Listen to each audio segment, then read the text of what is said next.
اللي كيشوف هاد الصورة غادي ترجع بيه الذاكرة 40 سنة قبل، ملي كان بادو الزكي هاز الدرابو ديال المغرب وكيطوف بيه الملعب مع عزيز بودربالة من بعد ما فزنا على المنتخب البرتغالي القوي آنذاك ب3-1 بهدفي كل من خيري وميري كريمو. الفوز اللي جعلنا نتأهلوا للدور الثاني متزعمين المجموعة القوية اللي كنا فيها كأول منتخب إفريقي وعربي كيدوز للدور الثاني من كأس العالم.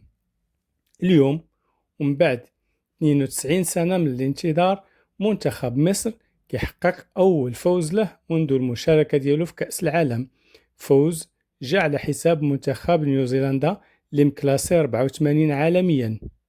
مبروك للمصريين بهذا الفوز اللي كيتعتبر بالنسبة لهم إنجاز وفك عقدة دامت أكثر من 92 سنة. مرحبا. فكرة غريبة فعلا في هذه الكرة، كاين اللي كيصنع التاريخ وكاين اللي كيحتفل ملي يلقى التاريخ واجد قدامه، كاين اللي كيدوز من الباب الكبير وكيخلي العالم كامل يهضر عليه، وكاين اللي ملي يربح أول ماتش في حياته في المونديال كيدير احتفالات بحال اللي ربح كأس العالم. هاد الأيام شفنا ضجة كبيرة بعد أول انتصار مصري في نهائيات كأس العالم بنتيجة 3-1 ضد نيوزيلندا. من حقهم يفرحوا طبعا، ومن حق الجماهير تخرج تحتفل، ولكن اللي خلى بزاف ديال المتتبعين يضحكوا شوية هو حجم الهالة الإعلامية اللي تخلقات حول هذا الانتصار. كتسمع بعض المحللين كتحس بحال مصر ربحت البرازيل ديال بيلي، ولا الأرجنتين ديال مارادونا، ولا فرنسا ديال زيدان في مباراة وحدة. المشكل ماشي في الفوز، المشكل هو ملي كيبدا النفخ، حيت النفخ عنده حدود وكيجي وقت خاص الأرقام هي اللي تهضر، والأرقام للأسف عندها عادة خايبة بالنسبة اللي كيبالغ، لأنها ما كتجامل حتى حد. خلينا نرجعو شوية اللور. المنتخب المغربي سنة 1986 مشى للمكسيك وما كانش عنده لا حملات إعلامية ضخمة، لا جيوش إلكترونية، لا برامج كتدور 24 ساعة باش تشرح للناس عظمة المنتخب. كان عنده غير الرجال في الملعب. واجه البرتغال وربحها ب3-1، نفس النتيجة اللي داير عليها البعض اليوم مهرجان إعلامي كبير. ولكن الفرق الحقيقي ماشي في الثلاثية، الفرق الحقيقي هو شنو وقع من بعد. المغرب ما شدش الميكروفون وبدا يغني على أول انتصار لمدة 40 سنة. المغرب كمل الخدمة ديالو وتأهل الدور الثاني متصدر مجموعة فيها البرتغال، إنجلترا وما أدراك ما الإنجليز وبولونيا. المغرب ما كانش كيقلب على عنوان صحفي، المغرب كان كيقلب على التاريخ ولقاه. في ذاك الوقت العالم كامل وقف مصدوم، أول منتخب إفريقي وعربي كيتصدر مجموعة في المونديال وكيبلغ الدور الثاني. هذه كانت ضربة حقيقية في التاريخ الكروي، ماشي انتصار واحد ضد منتخب متواضع، ولكن إنجاز كامل بدل نظرة العالم للقارة الإفريقية. أما اليوم بعض الناس بغاو يقنعونا أن أول فوز بعد عقود طويلة هو أعظم حدث عرفته الكرة العربية. وهنا كيبدا الضحك، حيت ملي كتقارن الإنجازات خاصك تقارنها كاملة، ماشي تختار غير الصفحة اللي عجباتك وتسد الكتاب. شكون سبق الفوز في المونديال؟ المغرب. شكون سبق للتأهل للدور الثاني؟ المغرب. شكون سبق تصدر مجموعة في المونديال؟ المغرب. شكون عنده انتصارات أكثر في نهائيات كأس العالم؟ المغرب. شكون عنده رصيد تاريخي أكبر؟ المغرب. شكون اللي وصل لنصف نهائي كأس العالم؟ المغرب. هادشي ماشي تعصب، هادي أرقام. والمضحك أكثر هو أن بعض الأصوات كتحاول تصور الفوز على نيوزيلندا بحال إلا كان معركة كروية ضد منتخب مرعب.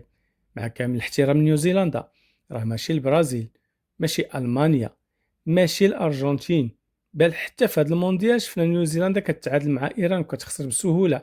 يعني ما كاين حتى واحد في العالم اعتبر هذا المنتخب من كبار المرشحين للمنافسة.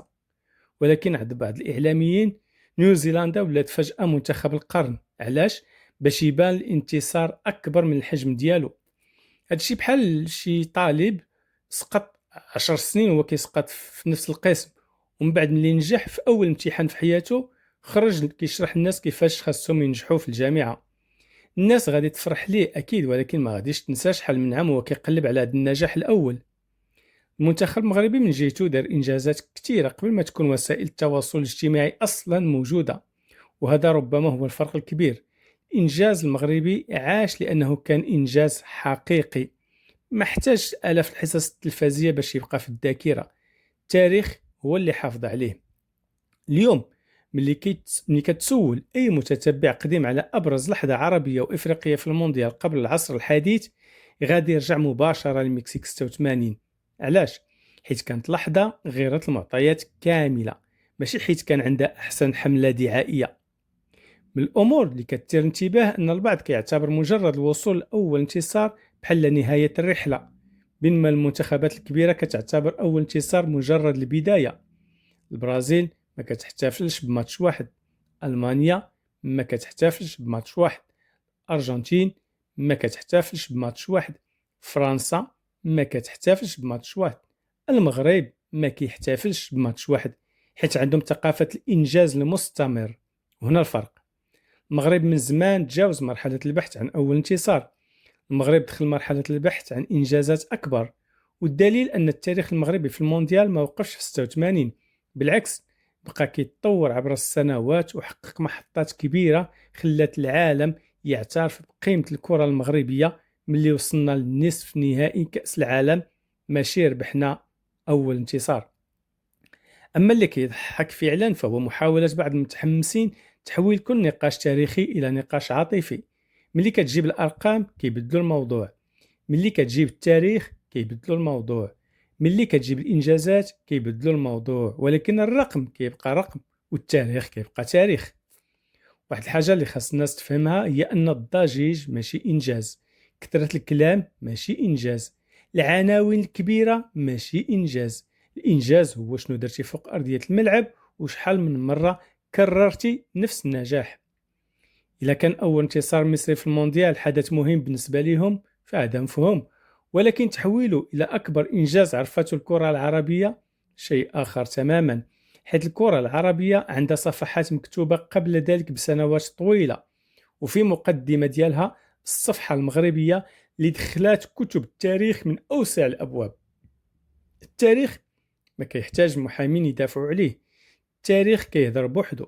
سنة 86 باقية محفورة في ذاكرة كرة القدم العالمية، وباقي الناس كيتذكروا كيفاش المغرب تصدر المجموعة ديالو وبلغ الدور الثاني كأول منتخب عربي وإفريقي. أما أول فوز على نيوزيلندا فمهما كانت قيمته عند صحابه فهو يبقى مجرد خطوة أولى في طريق طويل، والطريق مازال قدامه بزاف ديال الكيلومترات.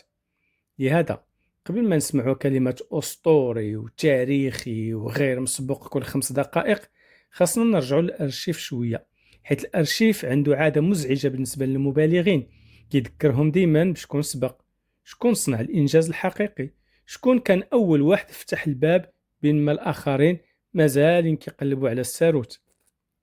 في الأخير التاريخ ما كيتكتبش بالضجيج، كيتكتب بالإنجازات.